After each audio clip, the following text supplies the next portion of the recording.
Olga Sánchez Cordero es licenciada en Derecho por la Universidad Nacional Autónoma de México. También cuenta con estudios de posgrado en Política Social y Administración en el University College of Swansea, Gran Bretaña. Es consejera de Fundación UNAM y ha dictado cátedra en la Facultad de Derecho de la UNAM, donde es profesora por oposición y ha fungido como consejera técnica. Cuenta con una gran cantidad de publicaciones especializadas en Derecho Constitucional, entre las cuales destacan los libros Magistratura Constitucional en México, Elementos de Juicio y Prontuario de Jurisprudencia, Acciones y Controversias de Inconstitucionalidad. Ha recibido múltiples distinciones, entre las cuales se incluyen el nombramiento de la Mujer del Año en 2004, el reconocimiento Mujeres que hacen la diferencia del International Women's Forum, y su inclusión en la lista de los 300 líderes más influyentes de México de la revista Líderes Mexicanos por 8 años consecutivos. También ha sido reconocida como una de las 150 mujeres audaces en el mundo por la revista Newsweek e ingresó al International Hall of Fame Honoree del International Women's Forum en octubre de 2014. Fue la primera mujer notaria por oposición en el entonces Distrito Federal, ahora Ciudad de México, y se ha desempeñado como ministra de la Suprema Corte de Justicia de la Nación, diputada constituyente de la Ciudad de México, secretaria de Gobernación, y es hoy presidenta de la mesa directiva del Senado de la República. Pues aquí estamos con nuestra admirada colega, amiga de aquí de la UNAM, presidenta del Senado de la República, exsecretaria, ministra en retiro. Pues un lujo tenerte aquí. John, gracias por este espacio. Para mí es una gran oportunidad venir contigo, sobre todo a tu programa, Diálogos por la Democracia, pues también para que el público conozca lo que estamos haciendo el día de hoy en el Senado de la República y lo que se ha hecho en el Senado durante estos 3 años. Y creo que es muy importante y que las personas sepan, conozcan y sobre todo este programa que puede llegar a otros países, claro, puede rebasar las fronteras de México, también que conozcan porque les impacta. Así es, ¿no? Y tú eres todo un emblema de la lucha por el Estado de Derecho, la democracia. Tienes razón, este programa se transmite por el canal 14 y también por el canal 22 en los Estados Unidos. Así que tenemos algunos televidentes aquí, espero de allá, que a ver si les saludamos, si nos mandan ahí algún mensaje de las redes sociales. Pues Olga, esta es tu casa, tú eres egresada, maestra aquí de la UNAM. Soy hija de la UNAM. Así es, hija y además todo. A la UNAM le debo todo lo que soy profesionalmente. Porque la UNAM me dio la oportunidad de estar estudiando la carrera de Derecho y me ha dado la oportunidad de ser abogada, de ser licenciada en Derecho, y esta es una herramienta que me ha servido para toda mi vida. Y le debo todo. Así es, que pues, es un orgullo para nosotros que pues, estés donde estés, que hayas tenido una trayectoria tan exitosa y que aquí estés con nosotros en la televisión universitaria, en el TV UNAM. Ahí en el Senado tienes una agenda muy amplia, nuevo periodo que ya está a punto de iniciar. La reforma energética pues es quizás la clave, porque ahí ha puesto el peso el presidente de la República. Si quieres empezamos por ahí y luego vemos la agenda, porque también estaba viendo que hay como 3,000 iniciativas rezagadas, alguna cosa así. Pero vamos con la reforma energética. ¿Crees que se va a aprobar? Pareciera que hay mucha resistencia de la oposición, porque esto pues es el niño protegido de Peña Nieto anterior, y aquí estás cambiando asuntos que fueron medulares del viejo régimen, ¿no? Te quiero platicar mi historia personal y te voy a decir por qué estoy en favor de la reforma del presidente de la República, de la reforma eléctrica, que no es la reforma energética, es eléctrica. Mira, yo era un adolescente, terminando prácticamente la secundaria, iniciando prepa, pero pues ya eres muy consciente de lo que pasa en tu país. Claro. Y teníamos como presidente a Adolfo López Mateos. Te estoy hablando de los años 60. Y López Mateos nacionalizó la industria eléctrica Y me acuerdo de sus discursos de nacionalización de la industria eléctrica. Y me acuerdo que dijo a los privados, a las empresas que proveen energía eléctrica en el país, no les interesa llevar la energía eléctrica a Putla, Oaxaca. Uh-huh. ¿Y por qué digo Putla, Oaxaca? Porque de ahí era mi gran amigo, ministro de la Suprema Corte, lamentablemente ya falleció hace varios años, Juan Díaz Romero. Uh-huh.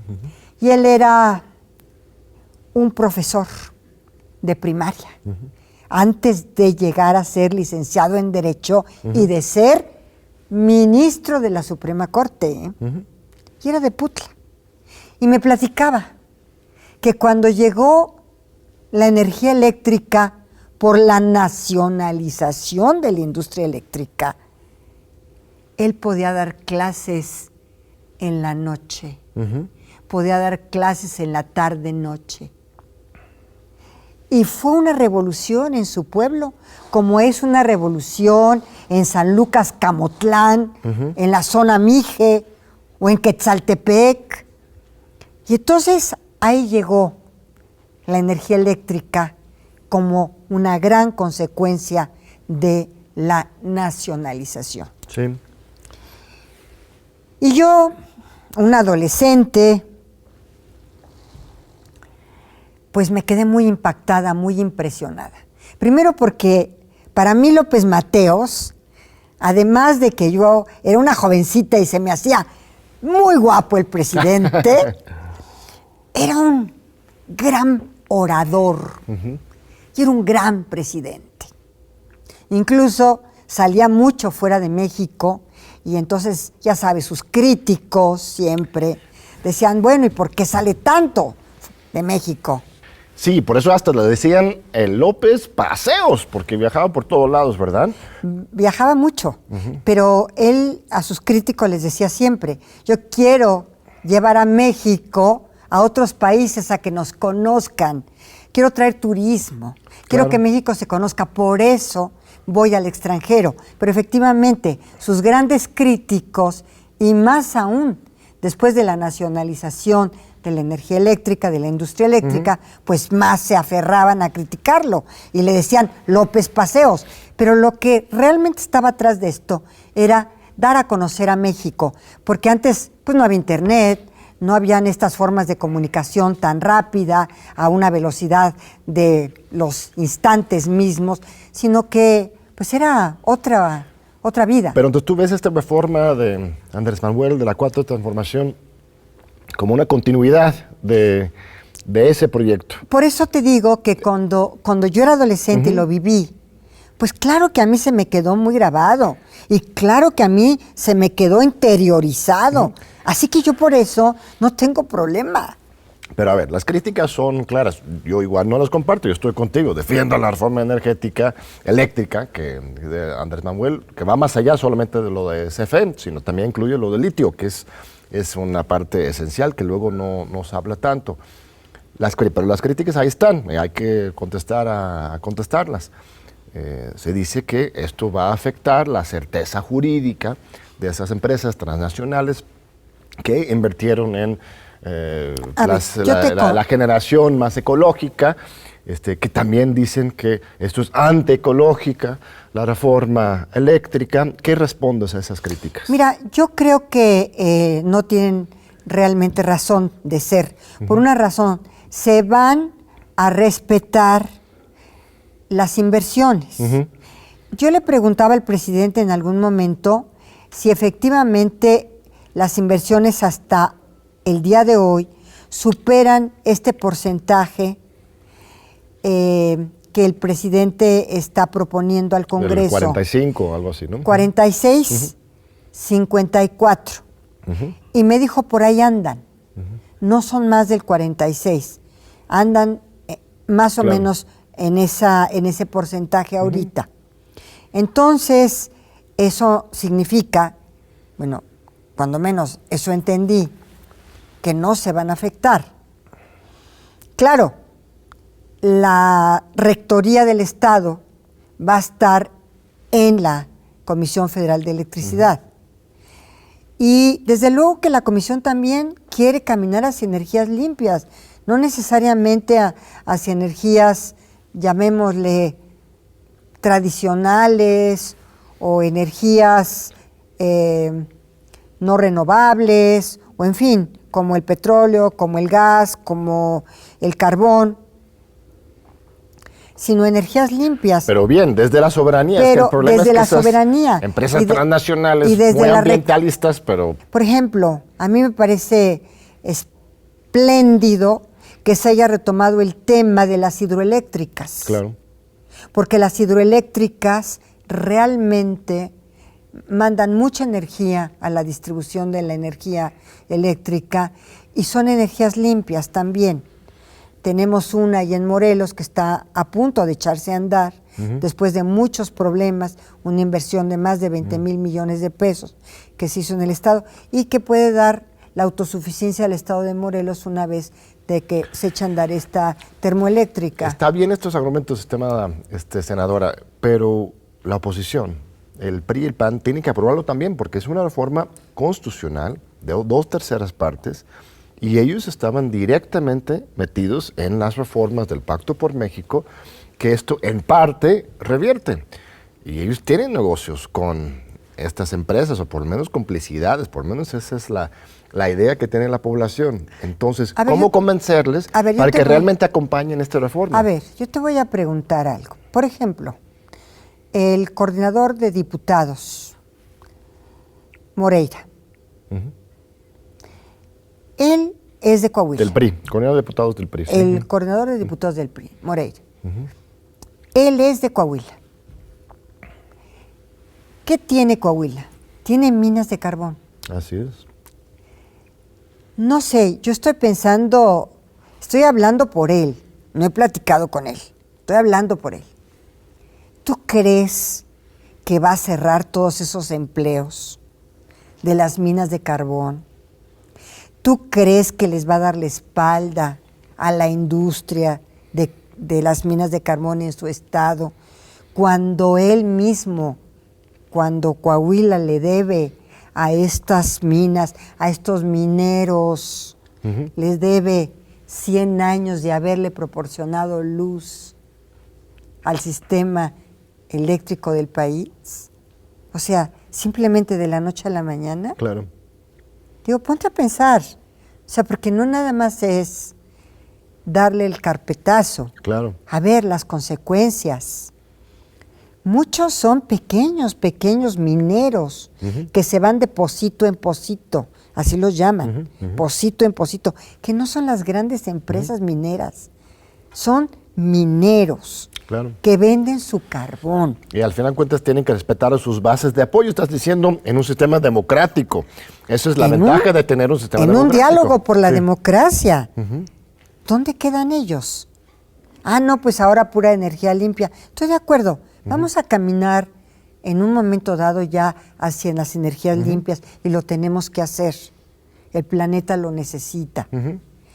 Pero vámonos a tiempo al tiempo. Y además es muy importante esto, desde la soberanía con esta rectoría, porque desde esas la empresas rectoría del transnacionales Estado se presentan como pues damas de la caridad, ¿no? De que ellos están ayudando, salvando el medio ambiente, pero realmente están pues colgadas de la red nacional y están recibiendo unos subsidios increíbles para sus accionistas que obviamente este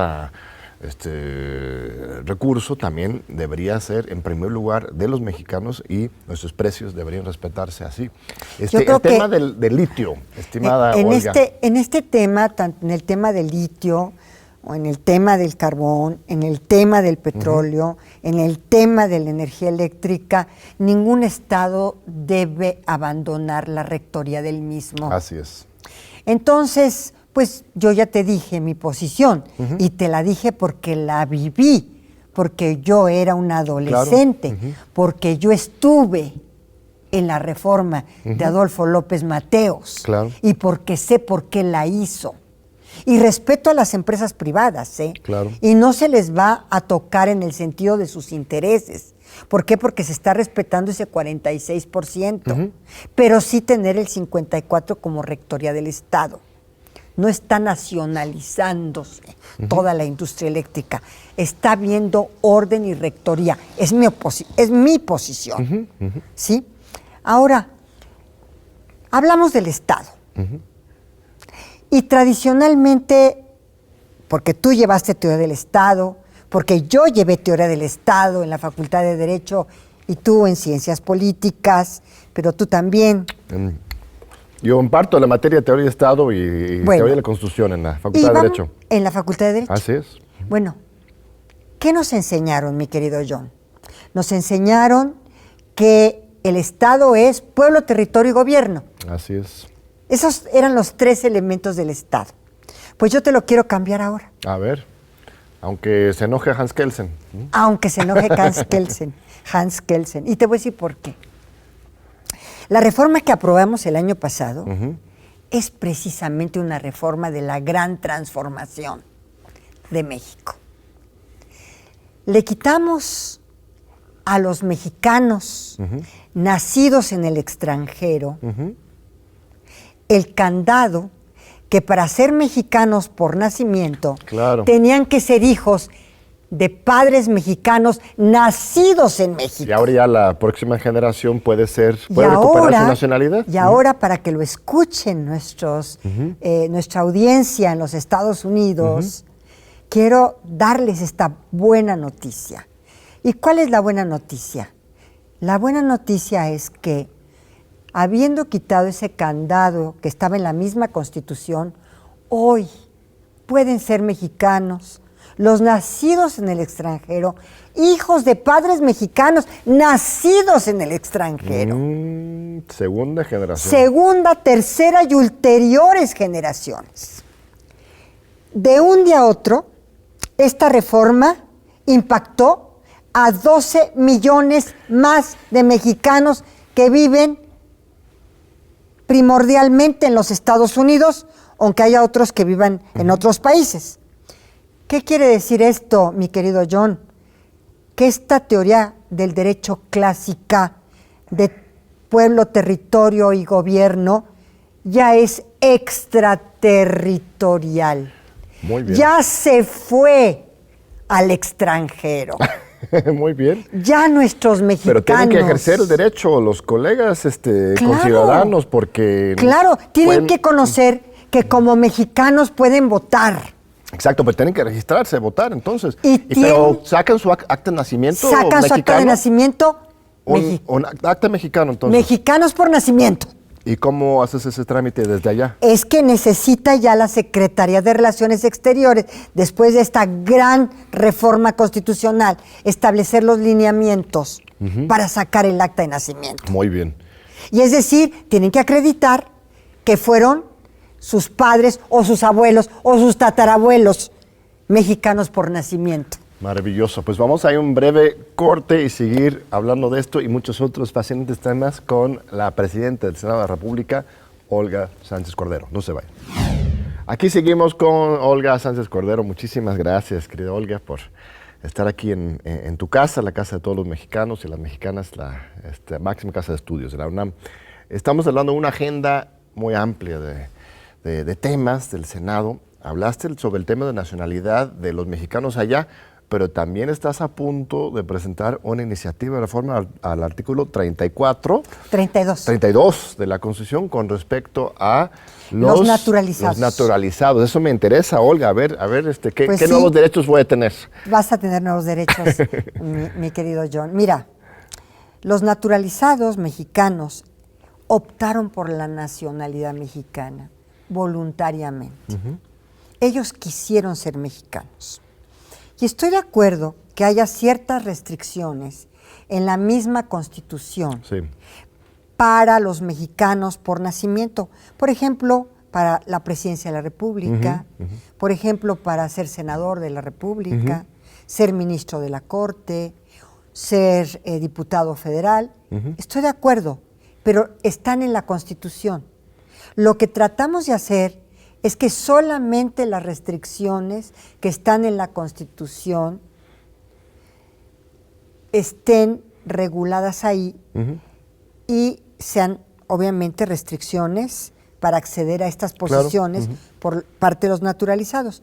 Pero oye, vamos a borrar que las leyes secundarias también lo digan, por una razón, porque imagínate en este momento que para ser policía municipal en muchos municipios se requiere ser mexicano por nacimiento. Así es, yo no puedo ser ni escrutador de casilla. Bueno, en la materia electoral han ido por medio de la jurisprudencia reformándolo, pero en la ley yo no puedo ser funcionario de casilla, ¿no? Porque, pues, como dices, elegimos ser mexicanos, estamos muy comprometidos con la patria, la nación, pero en muchos ámbitos nos tratan como ciudadanos de segunda clase. Y eso no puede ser. Las restricciones sí que están en la Constitución, pero hay que eliminar el párrafo de la Constitución en donde dice y en las leyes secundarias. Pues muy sencilla, no es mayor vuelta al asunto. No, es simplemente liquid paper. ¿No? Sí. Y entonces con eso tienes que muchas leyes secundarias ya no podrían establecer como requisito para acceder a una posición, ya sé, incluso policía municipal, ser mexicano por nacimiento. Claro. ¿No? Entonces, bueno, también estamos avanzando. Tú sabes, mi querido John, que mi agenda es una agenda de derechos. Así es. Y yo, en una fracción parlamentaria de izquierda, lo menos que se puede pedir a esta fracción parlamentaria de izquierda es que se avancen los derechos. Hay otro tema. Hace un par de años, la última vez que tuve el privilegio de entrevistarte fue en el Canal 11. Nos hiciste el gesto muy generoso como secretaria de Gobernación de ser nuestra primera invitada en el nuevo programa del Canal 11 que tuve. Y propusimos ahí, bueno, tú propusiste y nosotros dialogamos sobre el tema de la legalización de la marihuana. Me acuerdo, hasta hablábamos de la posibilidad de tener una Motamex, ¿no? Así como Pemex, una Motamex, ¿no? De que fuera realmente regulado por el Estado, pero que también generara ingresos para el Estado y que pudiera ser algo muy responsable para que no se fomente la droga, sobre todo en los jóvenes, pero que pudiera haber una legalización de este mercado que, como es legal, implica pérdida de recursos para el Estado, pero también implica muchos riesgos a la salud, generación de violencia. Nuestro ex rector, Juan Ramón de la Fuente, ha estudiado también esto de fondo, desde muchas perspectivas. Ya estamos a punto de aprobar esto. Bueno, el Senado lo aprobó el año pasado, fue a la Cámara de Diputados y ahorita está en la mesa. ¿Va a ocurrir en este nuevo periodo de sesiones? Sí, yo creo que va realmente por muy buen camino. Sí se le hicieron modificaciones a la minuta que nos mandó la Cámara de Diputados. Sí, de fondo. Entonces creo que vamos a presentar una iniciativa ya muy consensuada con prácticamente todas las fuerzas políticas. Y teníamos algunos puntos de diferencia, pero al final llegamos a un punto intermedio. Por ejemplo, si se regulaba o no el cáñamo. El cáñamo es un potencial enorme para la industria. Con el cáñamo se pueden hacer materiales de construcción, se pueden hacer carros, coches, imagínate. Es más, yo les invito al auditorio a que vean el video de Henry Ford a principio del siglo pasado, del siglo XX, cómo él inaugura un coche hecho de hemp, de cáñamo. Pero, obviamente, las acereras pues se opusieron y ya no pudo seguir con el coche de cáñamo. Mira, nuestra propia marca de autos hechos de cáñamo, imagínate. Sería una revolución mundial. Imagínate que... ¿Es seguro? ¿Aguanta los choques? Mejor. ¿En serio? Que cualquier acero. ¿En serio? Mira, la ropa, ¿sí? Hecha de cáñamo. Materiales de construcción, hechos de cáñamo. Papel, claro, hecho de cáñamo. Y sobre todo, la purificación del aire que da el cáñamo y la planta de la marihuana al medio ambiente. Ya no se tendrían que talar miles y millones de árboles. Con el cáñamo sale el papel. Además crece rápido. Crece rápido, ¿no? Es rápidamente su crecimiento. En la ley no regulamos el cáñamo, pero lo que decimos en la ley, en un artículo, es que el cáñamo, al no ser un elemento psicoactivo, se va a regular en la Secretaría de Agricultura. Y nosotros lo que vamos a hacer es regular la cannabis, que efectivamente tiene los elementos psicoactivos, o sea, la planta de la cannabis, de la marihuana. Y entonces aquí la regulación es enorme. Pero ¿cómo? A ver, es que todo este tema de la regulación, hay una preocupación seria de que si entra la industria privada, ¿no? Van a generar gran lucro con esta sustancia psicoactiva, entonces van a, naturalmente, por la lógica del mercado, del capitalismo, van a estar generando más demanda entre la juventud, con anuncios y con... ¿Sí? Entonces, ¿cómo lo controlas? O sea, regresamos al tema de lo de la Motamex, o sea, no podemos hacerlo como una empresa de Estado para que no venga Marlboro y todas esas empresas que en los Estados Unidos ahora, a partir de la privatización, están lucrando muchísimo y esto también genera un ciclo vicioso para la salud pública. A ver, lo que nosotros queremos en esta ley es que sea una ley con un objetivo de justicia social muy claro. Las comunidades de campesinos que fueron eventualmente criminalizadas por la producción de marihuana, a ellas son las que van a tener y obtener primeramente los permisos para la producción, para hacer los plantíos, para hacer la comercialización y finalmente la distribución. Cooperativas. Cooperativas de campesinos. Esta ley tiene un enfoque eminentemente social. Ahora, estábamos en algunas discusiones porque decían que el cerebro humano está prácticamente desarrollado a los 23 años. Entonces, algunos senadores querían dar la autorización y liberar el uso y la utilización de la planta, sobre todo con los psicoactivos y los psicotrópicos, a partir de los 18. Las otras fracciones parlamentarias, algunos otros senadores, querían a los 23, que es cuando el cerebro está totalmente ya maduro. Nosotros dijimos, ¿por qué no vamos a una posición intermedia? Estamos dando la posibilidad de que desde los 21 años puedas adquirir tu marihuana.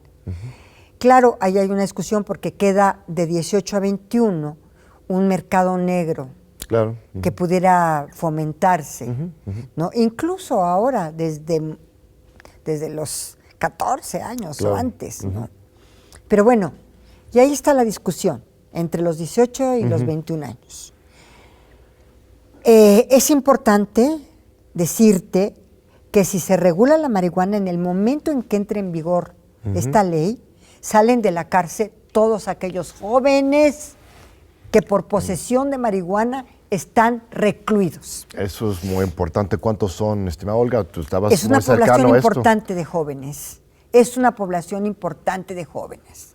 Entonces, esta regulación va a traer unos beneficios increíbles. Claro. Pero yo cada día estoy más convencida que aún con el psicotrópico, para el tema medicinal, la medicina está avanzando mucho en el uso de la cannabis también. Claro.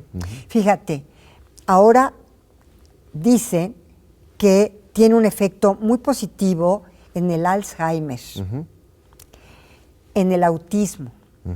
No se diga en los ataques epilépticos, que te acuerdas de la niña pobrecita que le daban ataques epilépticos día y noche y que solamente se los podían controlar con la planta, con el THC. Otra cosa que también podemos ver es que incluso, fíjate, ahora están haciendo descubrimientos hasta para el cáncer. Entonces, esto significa... No, es una planta potente y además es mexicana de origen. Entonces, ¿no? Imagínate la potencia que tiene. Es que nosotros nos impusieron, porque no compramos, nos impusieron una política prohibicionista desde los Estados Unidos. Los Nixon, así es. Nixon fue el presidente prácticamente que nos impuso en el mundo, sí, pues prácticamente. Él inició todo el discurso de la guerra. De la guerra y de la política prohibicionista de esta planta maravillosa. La idea de la guerra contra las drogas es de Nixon. Insisto en el punto de no solo la regulación, sino el control incluso del Estado sobre la producción para asegurar que las grandes buitres de esas grandes empresas transnacionales no sean los que lucren de ello y además fomenten un uso irresponsable. Pero, a ver, ¿para qué tal otras drogas? El opio, no, bueno, a ver, amapola, también por ahí. A ver, ¿por qué no nos concentramos en este momento en la cannabis? Creo que la amapola, ahorita hay una escasez enorme de amapola, digo, de opiáceos. ¿Por qué? Porque de ahí están surtiendo las farmacéuticas todos los temas, pues, de los anestésicos, así por es. ejemplo. La morfina viene de ahí. La morfina, por ejemplo, también. Entonces, y ahora, con todos los temas de COVID, se requería muchísima anestesia para tener intubadas a las gentes. Y se requería también de morfina. Entonces, creo que también en otro, en otro paso posterior, podríamos ya platicar sobre la amapola. Hoy es una realidad ya esta ley que se va a presentar en los próximos días en el Senado, para que avance rápidamente y que tenga el consenso de básicamente todas las fuerzas políticas. Muy bien, pues sigamos con todos los temas porque va a ser un periodo muy, muy intenso. ¿Cuáles otros temas tienes ahí en la mesa o percibes que sean prioritarios? Bueno, el presidente, a ver, muchos senadores y senadoras de la República traen sus propias iniciativas. Claro. Yo en lo personal también he presentado mis iniciativas, como la fertilización in vitro, por ejemplo, que para mí es muy importante. Que ¿La ley no lo permite ahora o cómo está? No está regulado. Es que hay campos hay hechos que ya se están dando en la realidad. Campos muy claros en donde se tiene que hacer regulación para que no se caigan conductas ilegales o incluso ilícitas o inclusive constitutivas de delitos. Entonces, mejor regular. Yo, por ejemplo, hablaba el otro día con Tatiana y le decía, Tatiana, más que regularizar los autos famosos chocolate, ¿por qué no se regulan? Porque siempre va a haber en la frontera, el tránsito es constante, no es que regulemos el pasado y regulemos el presente, sino que o regularicemos el pasado y el presente, sino que tenemos que regular también hacia el futuro. Entonces la palabra no es ni legalizar, ni regularizar. La palabra, para que quede clara la audiencia, es regular.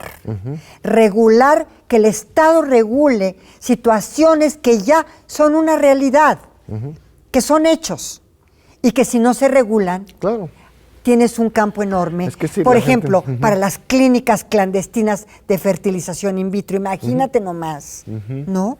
Para los autos chocolate, en fin. El tema del aborto también, que tú has defendido con mucha claridad, el derecho de la mujer a decidir, no es que uno esté a favor del aborto, es que uno reconoce que esto ocurre y se debe estar regulado y debería haber prácticas sanas para cuidar a las mujeres. A ver, las mujeres no pueden seguir yendo a clínicas clandestinas en donde muchas de ellas mueren por practicarse un aborto. Las mujeres tampoco deben ser sujetas a un proceso penal por haber tomado una decisión. Dales la oportunidad de que en 3 meses decidan. ¿Y por qué yo digo 3 meses? Porque yo estoy también a favor de que en la donación de órganos, cuando hay muerte cerebral, pues la persona está viva y tiene que estar viva para poder donar los órganos, si no, no podría donarlos. ¿Estás de acuerdo? Claro. Entonces, tiene que certificarse la muerte cerebral. Si una persona dona los órganos y es privada de la vida por donar los órganos, una personita, un cigoto, un feto, que no tiene todavía, digamos, actividad cerebral, ¿no? Entonces yo no estaría de acuerdo en que fuera después de las 12 semanas. Claro. No estaría yo de acuerdo en que fuera, como muchas están pretendiendo, a las 16 semanas. No. A las 12 semanas son 3 meses para que la mujer no vaya a la cárcel. Yo estoy en contra del aborto, pero estoy también en contra, porque la mujer no se embaraza para abortar. Así es. Pero estoy en contra de que la mujer vaya a la cárcel, por eso es la despenalización. ¿Pero crees que hay factible que esto camine a nivel constitucional? Porque la Corte ha avanzado bastante, tú mismo has jugado un papel importante en democratizar la Corte para permitir que las leyes locales sean válidas, pero nos falta la gran reforma nacional. Ya ahorita traemos varios estados, traemos Oaxaca, ya lo aprobó. Así es. Traemos también a Veracruz, ya lo aprobó, no se diga la Ciudad de México que tiene la despenalización desde hace tiempo, ¿verdad? Pero yo quiero que entienda el auditorio, no podemos llevar a las mujeres a la cárcel. Así es. Ni tampoco que las sujetemos a un proceso penal, porque además me dicen, no, vamos a sancionarlas con, imagínate, terapias psicológicas o con no sé qué tantas cosas. Entonces yo digo, a ver, pero de todas maneras las sujetas a un proceso penal, de todas maneras están condenadas como delincuentes, de todas maneras tienen que tener un abogado para que las defienda, de todas maneras hay un juez que las condena. Entonces, a ver, no. Te voy a interrumpir un segundito, querida Olga, muy importante esta reflexión, pero vamos a un breve corte y regresamos para continuar con esta magnífica discusión con la presidenta del Senado de la República. No se vayan. Aquí seguimos con Olga Sánchez Cordero, muchas gracias. Otro tema candente que se acerca, no sé si en esta sesión o la otra, quizás hasta septiembre de 22, la reforma electoral. El presidente hace muy claro, vamos para una reforma electoral y no solamente una reforma cualquiera, sino que cambie toda la estructura con una vocación de ahorro, ¿no?, de la austeridad. Y por otro, pues quiere fuera a los consejeros actuales. Mira, ¿Qué opinas al respecto? Mira, yo creo que al INE se le han estado dando muchísimas atribuciones que ya tienen otros poderes, otros poderes públicos o otros órganos constitucionales autónomos. Entonces yo creo que sí se puede reducir no solamente su presupuesto, sino su enorme estructura, porque yo te pongo 2 ejemplos. ¿Para qué tiene el INE instancias de fiscalización, sobre todo los partidos políticos, si está el auditor superior de la Federación? Que el auditor se encarga de eso. Que también audita recursos públicos. ¿Para qué tiene el INE, por ejemplo, monitoreo de medios de comunicación, si está el Instituto de Telecomunicaciones por una parte, y por otra parte la misma Secretaría de Gobernación, que si no le tienen confianza a una instancia centralizada del gobierno federal, pues está el instituto, un órgano constitucional, que es el Instituto Federal de Telecomunicaciones. Entonces, tiene los elementos para monitorear. Entonces, así te podría yo dar muchos rubros en los que podrían mucho ahorrar. Por ejemplo, nosotros en la Secretaría de Gobernación, y digo nosotros porque estuve yo 3 años ahí, tenemos el Registro Federal de Población, ¿no?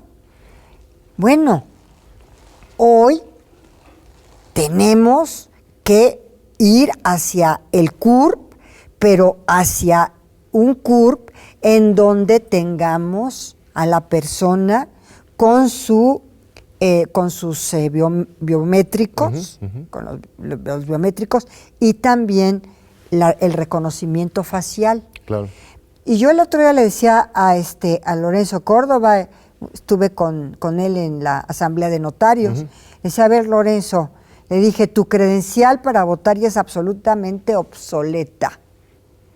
porque tenemos que caminar hacia el reconocimiento facial y hacia las huellas y hacia los biométricos, ¿no? Y ya no, o sea, y los biométricos los podemos traer en nuestro teléfono.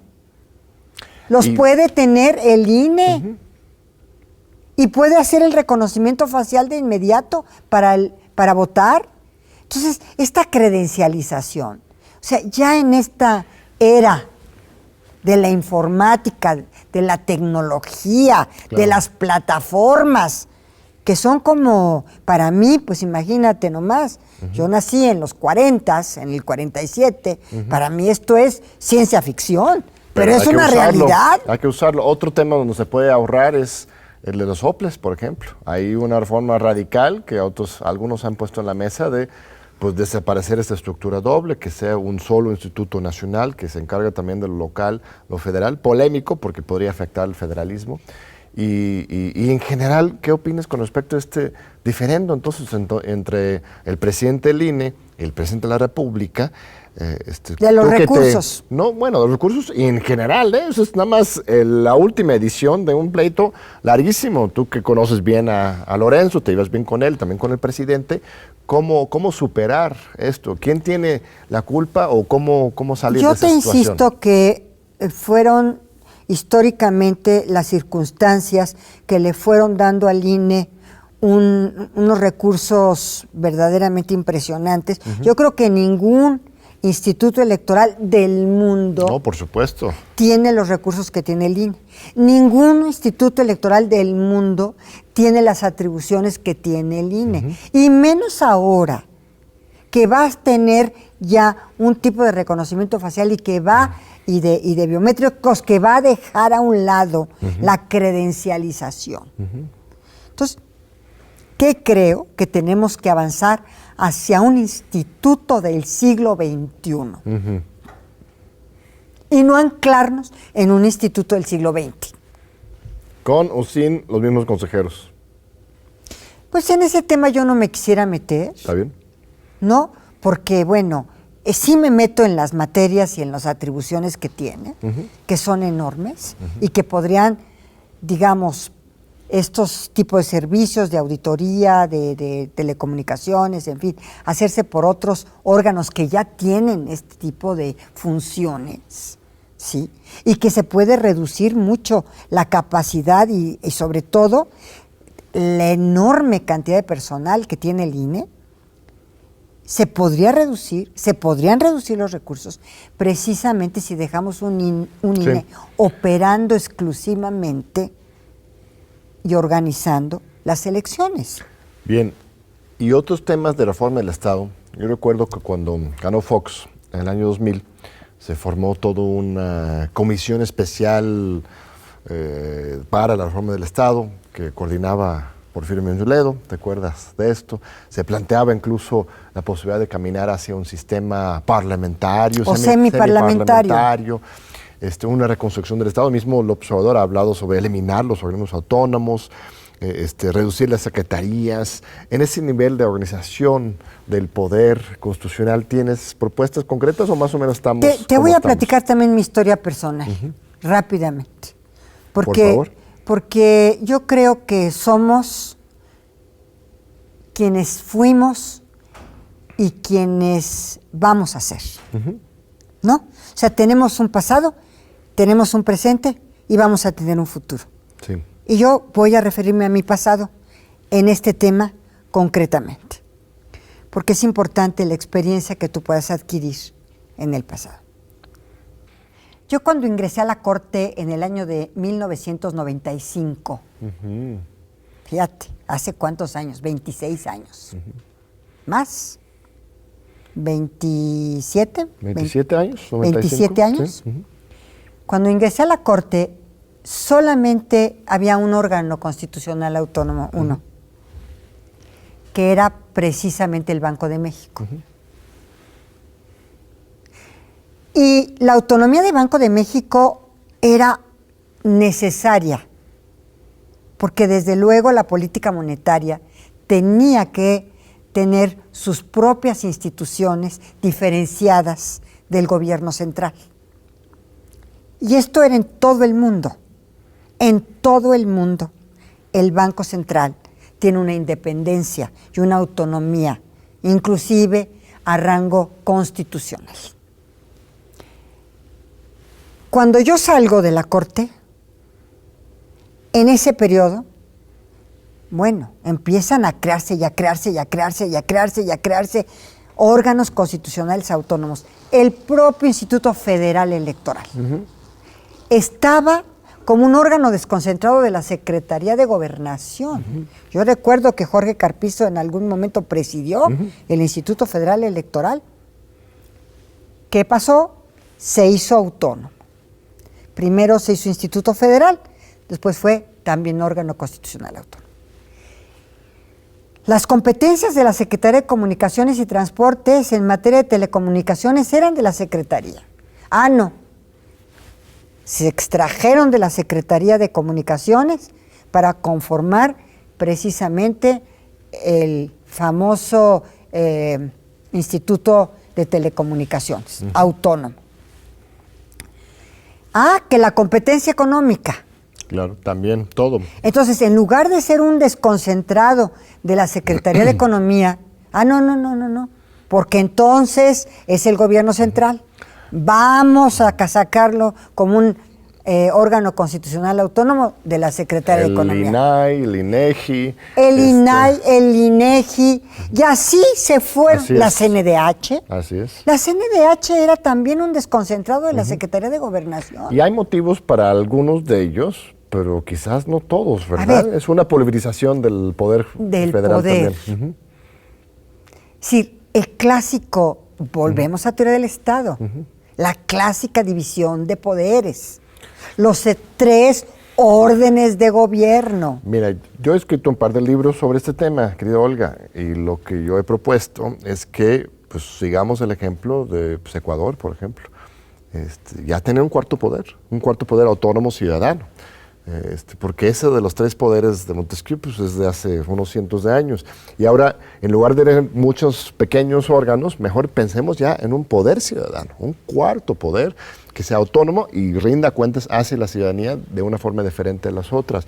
Y así tienes un equilibrio diferente, pero así como está, yo estoy de acuerdo que pues, hay un caos, ¿no? No solamente por lo caro, sino porque cambiaron la teoría constitucional. O sea, la teoría constitucional, cuando yo entré a la Corte, y la teoría constitucional cuando yo salí de la Corte era otra.